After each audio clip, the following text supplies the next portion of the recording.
સતકેવલ સાહેબ, સતકેવલ વિદ્યા મંદિર સારસા, પરમ ગુરુ પાઠશાળા સંકુલ સારસા. હું ભાવિન ગોહિલ, ધોરણ 6, વિષય ગુજરાતી. આપ સૌ વિદ્યાર્થી મિત્રોનું ઓનલાઈન શૈક્ષણિક કાર્યમાં હાર્દિક સ્વાગત કરું છું. વિદ્યાર્થી મિત્રો, આપણે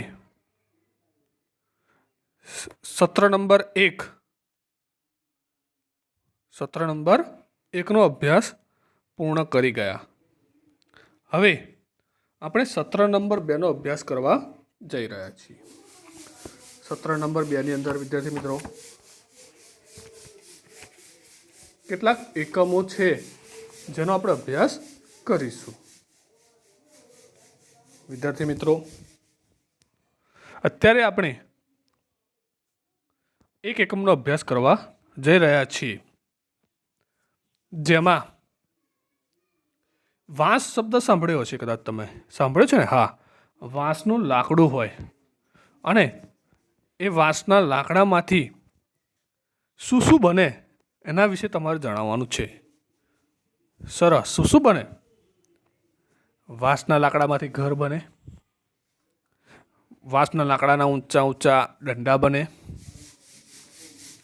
વાંસના લાકડાના વાસણ બનાવવામાં આવે, એમાં જમવાનું બને, અને એમાંથી વાંસળી, જેને આપણે કહીએ પીહો, ફ્લૂટ, અંગ્રેજીમાં શું કહે છે? ફ્લૂટ બને, અને એમાંથી મધુર એવું સંગીત ઉત્પન્ન થતું હોય છે. વિદ્યાર્થી મિત્રો, આવું જ કંઈ એક એકમ એટલે કે આલા લીલા વાસળિયાનો આપણે અભ્યાસ કરીશું. વિદ્યાર્થી મિત્રો, એકમ નંબર 10, આલા લીલા વાસળિયા.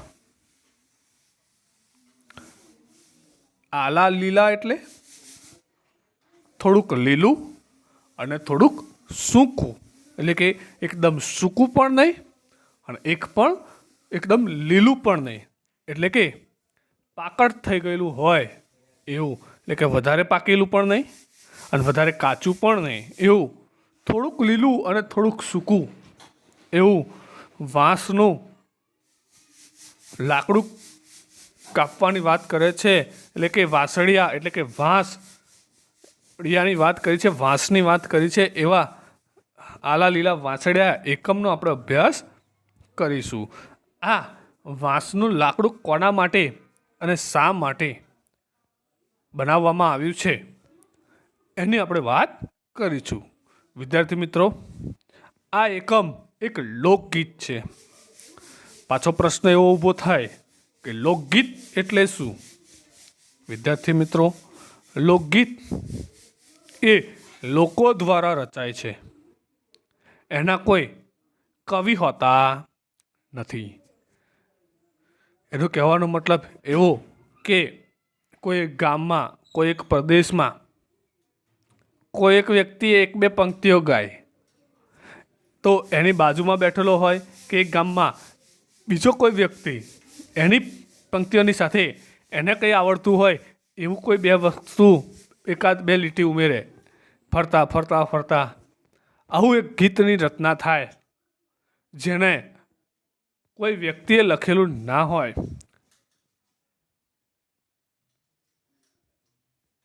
તેવા ગીતને લોકગીત કહેવામાં આવે છે, જેની રચના લોક સમૂહ દ્વારા થાય છે. આ ગીત કંઈક એવું જ છે, લોકગીત છે, જેની રચના લોક સમૂહ દ્વારા એટલે કે લોકો દ્વારા રચના થઈ છે, માટે તેને લોક સમૂહ દ્વારા રચના થઈ છે એવું કહેવાય છે. આથી તેને લોકગીત કહેવાય છે. પરંપરાથી લોકગીત લોકોમાં ગવાતું જ ચાલ્યું આવે છે. પરંપરાથી એટલે વર્ષોથી ગીતો ગવાતા આવેલા છે. લોકગીતો સહેલાઈથી ગાઈ શકાય એવા હોય છે. લોકગીત કેવા હોય છે? તો કે સહેલાઈથી એને ગાઈ શકાય એવા હોય છે. તેથી તે નાના મોટા સૌને આનંદ આપે છે, અને માટે જ નાના મોટા સૌને એ ગમે છે, એનાથી આનંદ મળે છે, એને ગાવાનું ગમે છે. આ લોકગીતમાં પ્રકૃતિ દ્વારા ભાવસભર વાણીમાં કૃષ્ણ ભક્તિ રજૂ થઈ છે.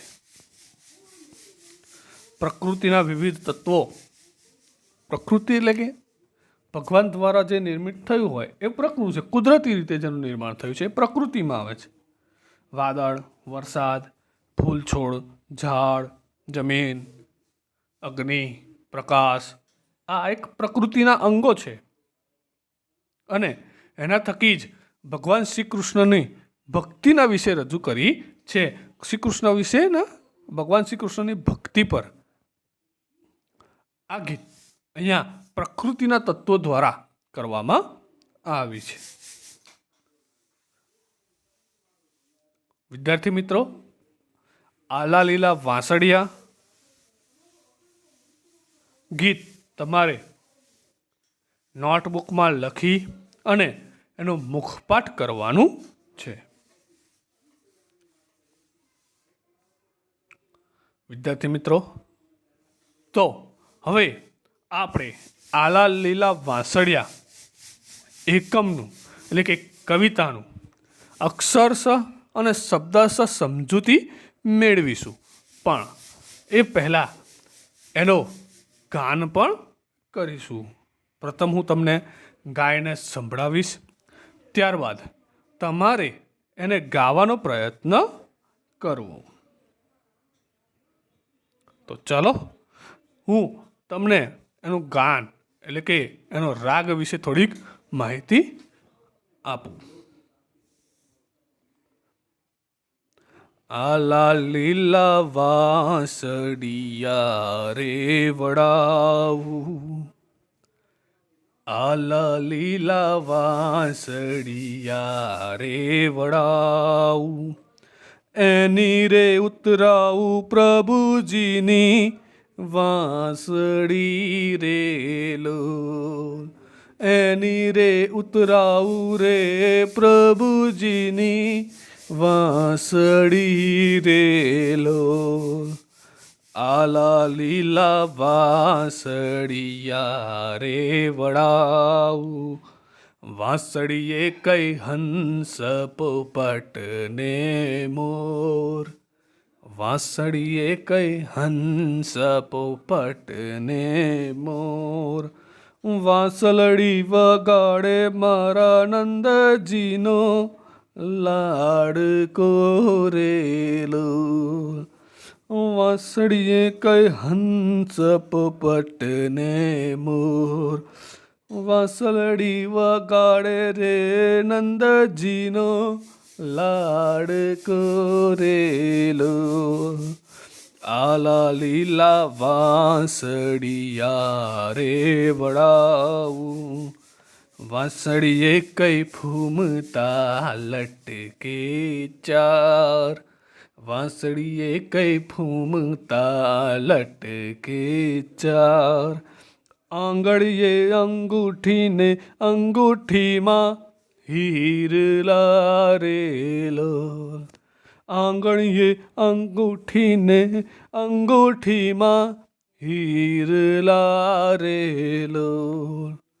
આલા લીલા વાંસળિયા રે વડાવું, આલા લીલા વાંસળિયા રે વડાવું, આવ્યા આવ્યા અતરા દસ નામે, આવ્યા આવ્યા અતરા દસ નામે, પાંદરડા ખેતરડા રે હરી કેરા છલી વળ્યા રે લોલ, પાંદરડા ખેતરડા રે હરી કેરા છલી વળ્યા રે લોલ.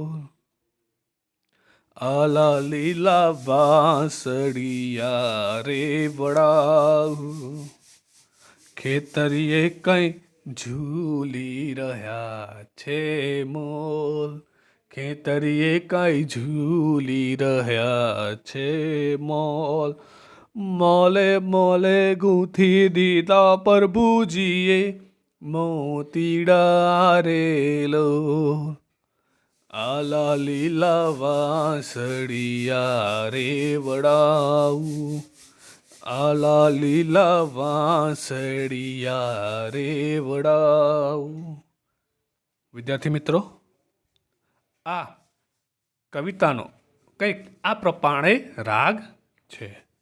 તમારે એને ગાવાની છે અને એને મુખપાઠ પણ કરવાની છે. મુખપાઠ એટલે મોઢે કરવાની હો. કવિતા પરીક્ષાની અંદર પ્રશ્નપત્રમાં પૂછાઈ શકે છે. પ્રશ્ન પૂછાય કે નીચે આપેલી કાવ્ય પંક્તિઓ પૂર્ણ કરો. તો જો તમે મુખપાઠ કરેલી હોય તો સરળતાથી લખી શકો છો. તો ચાલો હવે કવિતાને અક્ષરશઃ અને શબ્દશઃ સમજૂતી મેળવીએ. આલા લીલા વાંસળિયા રે વઢાવું. કંઈક લીલું અને કંઈક સૂકું, એટલે કે થોડુંક લીલું થોડુંક સૂકું, એટલે કે કાચું પણ નહીં અને પાકું પણ નહીં, એવું સરસ એવું અધકચરું, એટલે કે સરસ એવું પાકેલું પણ નહીં, વધારે પડતું પાકેલું પણ નહીં અને વધારે પડતું કાચું પણ નહીં, એવું સરસ એવું વાંસનું લાકડું વઢાવું, એટલે કે કપાવું. એની રે ઉતરાવું રે પ્રભુજીની વાંસળી રેલો. કે છે એની રે ઉતરાવું પ્રભુજીની વાંસળી. એ સરસ મજાના વાંસના લાકડામાંથી મારા પ્રભુજી એટલે કે ભગવાન શ્રી કૃષ્ણ માટે વાંસળી ઉતરાવું, એટલે કે બનાવડાવું. એ જે વાંસનું લાકડું જે છે એમાંથી સરસ એવી સુંદર એવો ઘાટ આપી અને એની વાંસળી ઉતરાવવાની વાત કરે છે. ઉતરાવું શબ્દ એવું કેમ આપ્યો છે? કારણ કે પ્રશ્ન પૂછાઈ શકે કે કવિએ વાંસળી ઉતરાવું એમ કેમ કહ્યું, વાંસળી બનાવવું એમ કેમ નહીં? તો વિદ્યાર્થી મિત્રો, એના માટે ઉતરાવું એટલા માટે કહેવાય છે કે વાંસના લાકડાને કાપી લાવ્યા પછી એમાં કોઈપણ પ્રકારની તોડફોડ કર્યા વગર એ વાંસના લાકડામાંથી કાપ્યા કૂટ્યા વગર એને કાણા પાડી અને એને આકાર આપી અને એમાંથી વાંસળી બનાવવાની હોય છે. જે વાંસળીમાં કોઈ જગ્યાએ ખીલી જેવી વસ્તુ લગાવવામાં આવતી નથી અને માટે જ તેને ઉતરાવું એવું કહેવાય છે, એને બનાવવું એવું કહેવાતું નથી. એટલે જ કવિ કહે છે કે એમાંથી મારા પ્રભુજી એટલે ભગવાન શ્રી કૃષ્ણ માટે વાંસળી ઉતરાવું. આલા લીલા વાંસળિયા વડાવું, એટલે કે છે કે થોડુંક સૂકું થોડુંક લીલું એવું વાંસનું લાકડું વઢાવું. વાંસળીએ કઈ હમ ફૂમતા લટકે ચાર. વિદ્યાર્થી મિત્રો, વાંસળીએ કઈ હંસ પોપટ ને મોર.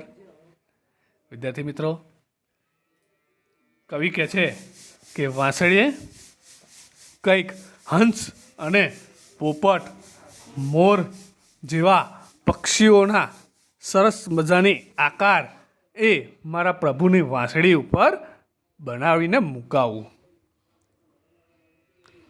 વાંસળી વગાડે રે નંદજીનો લાડકો રે લોલ. કે છે કે એ વાંસળી મારા નંદજીનો લાડકો એટલે કે ભગવાન શ્રી કૃષ્ણ વગાડે. નંદજીનો લાડકો એટલે કે ભગવાન શ્રી કૃષ્ણના પિતાજીનું નામ નંદલાલ હતું અને એ નંદલાલનો લાડકો અને વહાલો હતો, માટે જ કહે છે કે મારા નંદજીનો લાડકો. વિદ્યાર્થી મિત્રો, અને એ લાડકો એટલે કે ભગવાન શ્રી કૃષ્ણ એ વાંસળી વગાડે. અહીંયા તમારે ધ્યાન રાખવાનું છે કે કવિતાની અંદર ભગવાન શ્રી કૃષ્ણ માટે કયા કયા નામ પ્રયોજવામાં આવ્યા છે. પ્રશ્ન પૂછાઈ શકે કે કવિતાની અંદર ભગવાન શ્રી કૃષ્ણ માટે કયા કયા નામ પ્રયોજવામાં આવ્યા છે. તો તમારે અહીંયા ધ્યાન રાખીને કવિતાની અંદર ભગવાન શ્રી કૃષ્ણ માટે જે નામ પ્રયોજવામાં આવ્યા હોય એની યાદી તૈયાર કરવાની. આગળ જઈએ. વાંસળીએ કઈ ઘૂમતા લટકે ચાર. કવિ કહે છે કે એ વાંસળી ઉપર હું સરસ મજાના રંગબેરંગી 4 કલરમાં ફૂમતા લટકાવડાવું. હવે આગળની જે પંક્તિ છે એમાં કંઈક ભગવાન શ્રી કૃષ્ણનું વર્ણન કરતા હોય એવું જણાય છે. તો ચાલો જોઈએ. આંગળીએ અંગૂઠીને અંગૂઠીમાં હીર લારેલો. એ વાંસળી મારા ભગવાન વગાડે અને એ ભગવાન વગાડતા મારા ભગવાનની વાંસળીમાં ભગવાનની આંગળીઓ જે છે એ મારી વાંસળીને અડે અને એ વાંસળીઓમાં ભગવાન શ્રી કૃષ્ણએ સરસ હીરા જડેલી અંગૂઠીઓ એટલે કે વીંટીઓ પહેરી છે. આલા લીલા વાંસળિયા વઢાવું એટલે કે થોડુંક સૂકું થોડુંક લીલું એવું વાંસનું લાકડું વઢાવું અને એમાંથી મારા ભગવાન શ્રી કૃષ્ણ માટે સરસ મજાની વાંસળી ઉતરાવું. આવ્યા આવ્યા ઓતરા 10 મેં. કવિ કે છે કે ઉત્તર દિશામાંથી મેઘ એટલે કે મેઘરાજા આવે છે. કોણ આવે છે? તો કે ઓતરા 10 મેં એટલે કે ઉત્તર દિશામાંથી ભગવાનના વાંસળીના સૂર રેલાય અને મેઘરાજા પોતાનું આગમન કરે એટલે કે વરસાદ પડે. અને એ જે વાંસળીના સૂરના કારણે ભગવાન મેઘરાજા પધારે અને સરસ એવો આકાશમાંથી વરસાદ પડી રહ્યો હોય અને તેના કારણે પાંદરડા ખેતરડા રે હરી કેરા છલી વળ્યા રેલો. અને એ વરસાદથી ખેતર નાડી નાળા છલકાય અને સરસ મજાના ખેતરમાં પાક તૈયાર થાય. ખેતરીએ કાંઈ ઝૂલી રહ્યા છે મોલ. અને સરસ મજાના મોલ એટલે કે પાક ખેતરમાં વરસાદ પડે અને તૈયાર થાય એ સરસ મજાના પવનના લહેરખીઓ સાથે ઝૂલી રહ્યો છે. મોલે મોલે ગૂંથી દીધા પ્રભુજીએ મોતીડા રેલો.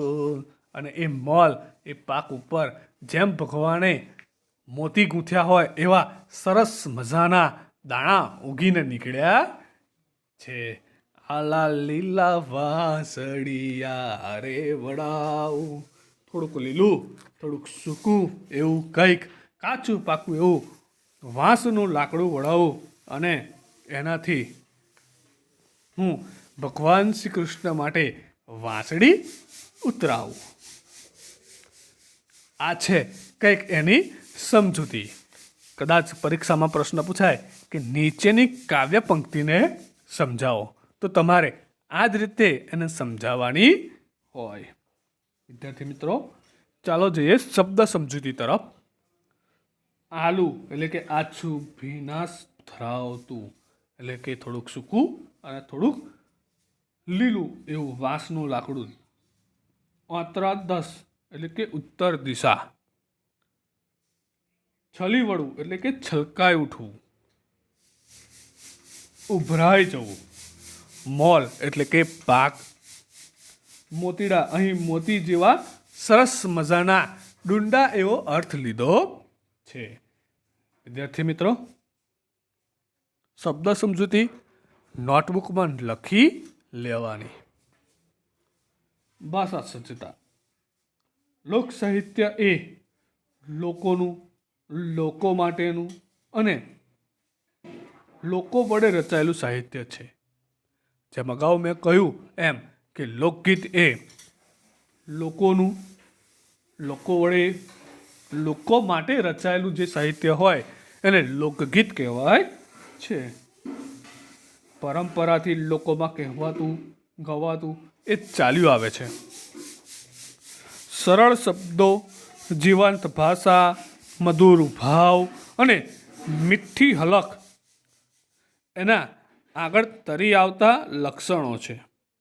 સંસ્કૃતિની આ વાત પણ એમાંથી મળી રહે છે. લોકગીત અવારનવાર રેડિયો, ટીવી પર પ્રસારિત થતા હોય છે. એમાં કૃષ્ણ ભક્તિ છે, સાથે સાથે પ્રભુની ખેતીવાડી ઉપર થતી મહેર વિશે પણ અહીંયા ઓછા શબ્દોમાં અને ભાવ સરસ એટલે કે ભાવસભર વાણીમાં રજૂ કરવામાં આવ્યું છે.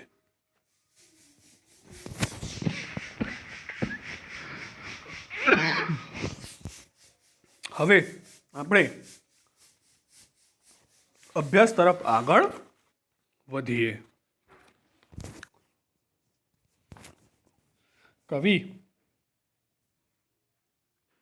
વાંસળીમાંથી એટલે કે વાંસળિયામાંથી શું ઉતરાવવા માંગે છે? MCQ છે. કવિ વાંસળિયામાંથી શું ઉતરાવવા માંગે છે? જવાબ: કવિ વાંસળિયામાંથી વાંસળી ઉતરાવવા માંગે છે. વાંસળી કોણ વગાડે છે? પ્રશ્ન નંબર 2. વાંસળી કોણ વગાડે છે? જવાબ: વાંસળી શ્રી કૃષ્ણ વગાડે છે.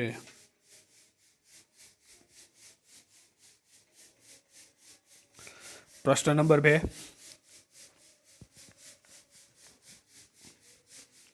નીચેના પ્રશ્નોના ઉત્તર એક એક વાક્યમાં આપો. 1. વાંસળીએ શું લટકે છે? 1. વાંસળીએ શું લટકે છે? જવાબ: વાંસળીએ ફૂમતા લટકે છે. 2. મેઘ કઈ દિશાએથી આવે છે? 2. મેઘ કઈ દિશાએથી આવે છે? જવાબ આવે છે મેઘ એટલે કે વરસાદ ઉત્તર દિશાએથી આવે છે. 3. ખેતરમાં શું ઝૂલી રહ્યું છે? જવાબ: ખેતરમાં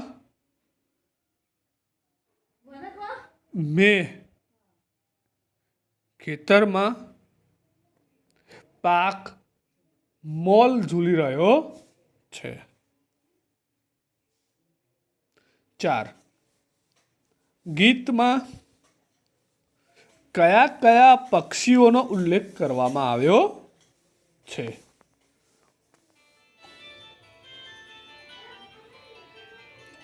જવાબ: ગીતમાં હંસ, પોપટ અને મોર જેવા પક્ષીઓનો ઉલ્લેખ કરવામાં આવ્યો છે.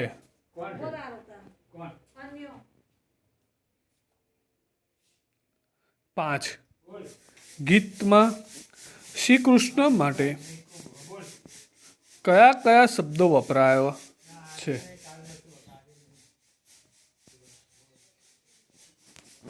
ગીતમાં શ્રી કૃષ્ણ માટે કયા શબ્દો વપરાયા છે? જવાબ: ગીતમાં શ્રી કૃષ્ણ માટે શ્રી કૃષ્ણ, નંદજીનો લાડકો, હરિ, પ્રભુજી જેવા શબ્દો વપરાયા છે. પ્રશ્ન નંબર 1. નીચેના પ્રશ્નોના ઉત્તર લખો. સ્વાધ્યાયમાં પ્રશ્ન નંબર 1. નીચેના પ્રશ્નોના ઉત્તર લખો. 1. વાંસળી ઉતરાવવી એમ કવિ શા માટે કહે છે?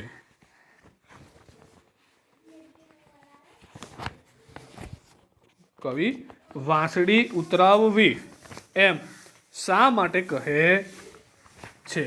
બનાવવી એમ શા માટે નહીં?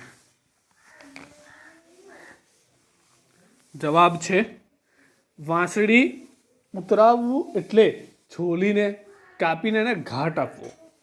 વાંસળી બનાવવા માટે છોલીને કાપીને એની રચના કરવામાં આવે છે. તેથી વાંસળી ઉતરાવવું એમ કહેવાય છે, બનાવવી એમ નહીં. અને વાંસના લાકડાને કાપવાનું, એને એમાંથી છોલીને કે કાણા પાડીને એમાંથી વાંસળી બનાવાય છે, એને આકાર અપાય છે, માટે એને ઉતરાવવું એવો શબ્દ કહેવાયો છે.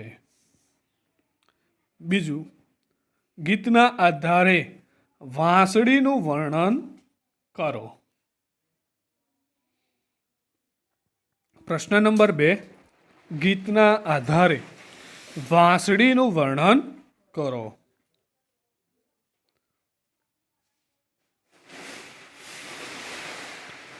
જવાબ, લીલા સૂકા વાંસમાંથી વાંસળી બનાવડાવું, એમાં હંસ, પોપટ, મોર મુકાવું. વાંસળીની શોભા વધારવા માટે એના ઉપર 4 ફૂમતા મુકાવું અને તેને આ રીતે સરસ એવું સુંદર રીતે શણગારેલી રાખવું અને મારા ભગવાનને આપું.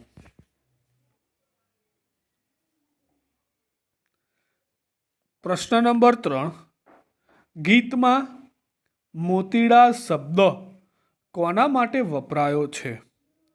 શા માટે? જવાબ, ગીતમાં મોતીડા શબ્દ ખેતરમાં તૈયાર થયેલા પાક માટે વપરાયો છે. કારણ કે ભગવાનની મહેર થાય અને ખેતરમાં સરસ એવો મજાનો પાક તૈયાર થાય અને એ પાક મોતીની માફક ચળકતો હોય, માટે જ ભગવાને, કવિએ એને મોતીડા શબ્દ કહ્યો છે. કારણ જેમ મોતી કિંમતી હોય છે, તેમ અનાજના દાણા પણ માણસ માટે કિંમતી છે અને માટે જ તેના માટે મોતીડા શબ્દ વપરાયો છે. ત્યારબાદ પ્રશ્ન 2, નીચેના પ્રશ્નોના ઉત્તર વિચારીને લખો. 1, વાંસળી વાદકોના નામ શોધીને લખો. 1,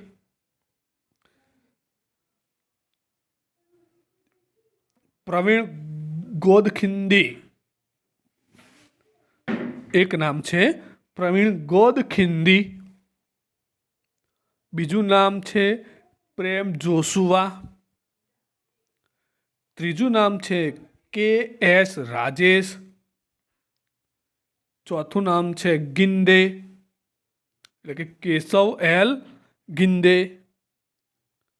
પાંચમું નામ છે હરિપ્રસાદ ચોરસિયા.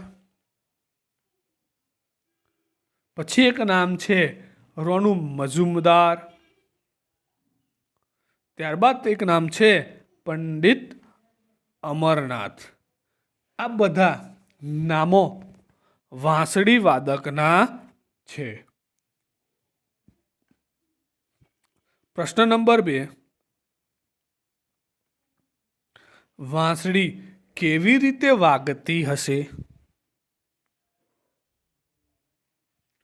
જવાબ, વાંસળીને હોઠ આગળ મૂકી અને તેને મોઢામાં હવા ભરી અને એ હવાથી ફૂંક મારવામાં આવે ત્યારે વાગે છે.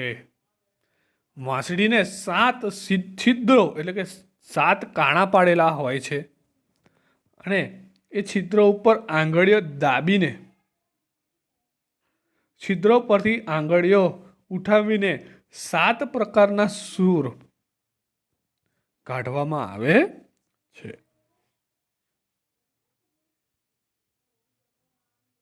3.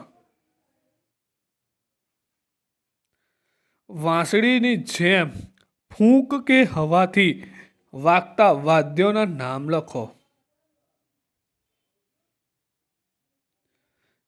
તો એક રણશીંગું આવે, શંખ આવે, ભૂંગળ આવે, શરણાઈ આવે, જેવા વાદ્યો જે છે એમાં ફૂંક અથવા તો હવાથી વગાડવામાં આવે છે.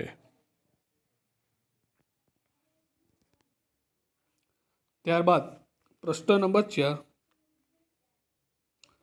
તમારા વિસ્તારના આવા વાંસળી વાદકના નામ લખો.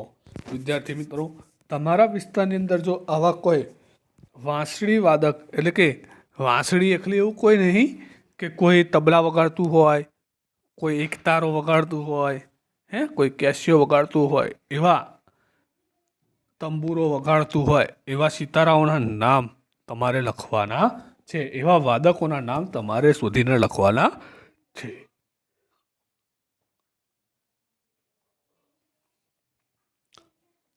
ત્યારબાદ 5મો એક પ્રશ્ન છે કે અન્ય વાદ્યોના નામ લખી તેના પ્રસિદ્ધ વાદકોના નામ લખો.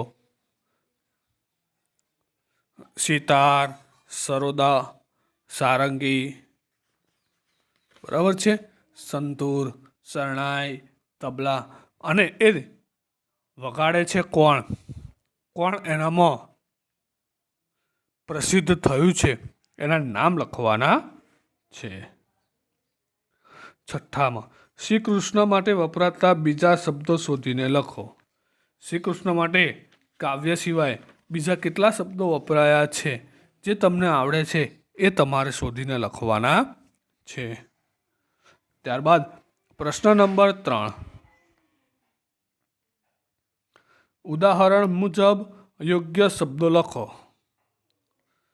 આંગળી એટલે કે અંગૂઠી, આંગળીમાં શું પહેરાય છે? તો કે અંગૂઠી પહેરાય છે. એવી જ રીતે બીજા કેટલાક શબ્દો આપ્યા છે, તો એના માટે કયું શબ્દ વપરાય, કયો શબ્દનો ઉપયોગ કરાય એ આપણે લખવાનું છે. તો ચાલો આપણે જોઈએ. 1. કાન. વિદ્યાર્થી મિત્રો, કાનમાં શું પહેરવામાં આવે છે? શું પહેરવામાં આવે છે? કુંડળ. ત્યારબાદ નાક. તો નાકમાં શું પહેરવામાં આવે છે? નથણી. હાથમાં કંકણ, હાથમાં કંકણ, કડું કે બંગડી. પગમાં ઝાંઝર અથવા નુપુર.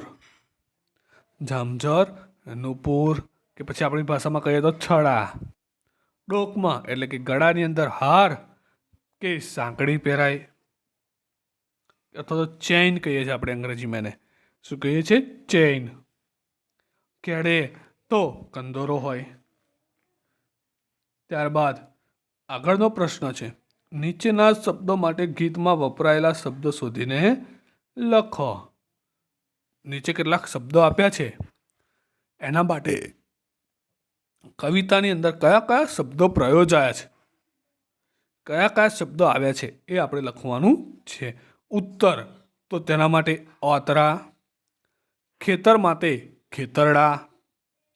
વરસાદ માટે મેહ. પાક માટે મોલ. દિશા માટે 10 અને પ્રભુ માટે પ્રભુજી જેવા શબ્દો પાઠ્યપુસ્તકમાં વપરાયા છે. અને ત્યારબાદ નીચે પંક્તિ આપી છે, એ પંક્તિનો અર્થ સમજાવવાનો છે. ખેતરીએ કંઈ ઝૂલી રહ્યા છે મોલ, મોલે મોલે ગૂંથી દીધા પ્રભુજીએ મોતીડા રેલો, આલા લીલા વાસળિયા રેવડાઉં. 5.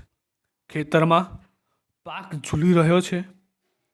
પાકના ડુંડામાં દાણા ભરેલા છે. જાણે પ્રભુજીએ એ ડુંડામાં દાણારૂપી મોતીડા ના ભર્યા હોય, ના ગૂંથ્યા હોય એવું લાગે છે. વિદ્યાર્થી મિત્રો, વિડીયોમાં મને સૌએ શાંતિથી સાંભળ્યો તે બદલ આપ સૌનો ખૂબ ખૂબ આભાર. ધન્યવાદ.